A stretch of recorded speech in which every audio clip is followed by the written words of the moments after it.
বুগনভেলিয়াটা report করব। এটার বয়স কিন্তু 5 বছরেরও বেশি হয়ে গেছে। মাঝখানে শুধু একবার রিপোর্ট করেছিলাম। তো চলো আজকে কীভাবে রিপোর্ট করছি সেটাই আমি ভিডিওটা দেখাবো। তো দেখছো শিকড়, প্রচুর পরিমাণে শিকড় গজিয়েছে, এই জন্য কিন্তু গাছটা আমার ফুলও ভালো দিচ্ছে না। গাছটাকে আজকে কাটছাট করবো। শিকড়, প্রচুর শিকড় হয়ে গেছে। এই শিকড়গুলো কেটে বাদ দিলে পরে কিন্তু গাছটা আবার সুন্দর ফুল দেবে। এই সাইডগুলো শিকড়গুলো কেটে দেবো। আমার গাছটাকে পুরো কাটছাট করা হয়ে গেছে শিকড়গুলো। তো এই পটেই রিপোর্ট করব, যেই পটে ছিল। তার জন্য এই ফুলটা বন্ধ করে নেবো কলমকুচি দিয়ে। আর রিপোর্ট করার জন্য আমি 25 দিন আগে থেকে এই মাটিটাকে রেডি করে রেখেছিলাম মিক্স খাবার দিয়ে। হাড়কুচি, শিমকুচি, নিমখোল, বাদাম খোল, সর্ষের খোল, এগুলো সবই আছে।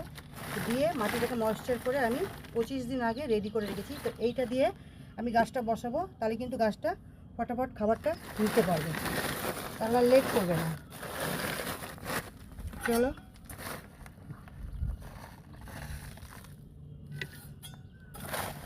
কিছুটা মাটি দিয়ে নিয়েছি, এবার গাছটাকে আমি বসাবো।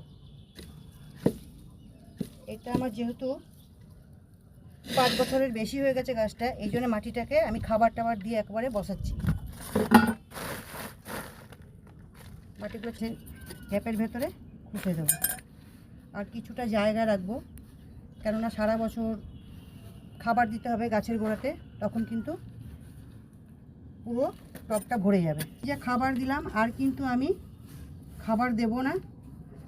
আবার যখন গাছটা বেশ শিকড় ভালো করে ধরে যাবে, তখন গাছটাকে আবার খাবার দেব, কেননা একেবারে খাবার দিয়েই আমি গাছটাকে বসালাম।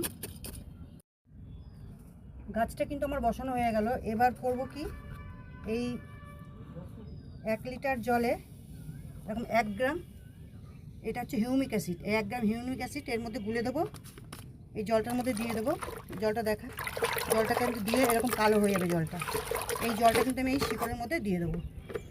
যেহেতু আমি শিকড় কাটছাট করছি, এই শিকড়টা ভালো গজাতে সাহায্য করবে আর গাছের হজম শক্তি বাড়াতে সাহায্য করবে। এই হিউমিক অ্যাসিডের কাজই হচ্ছে এইটা।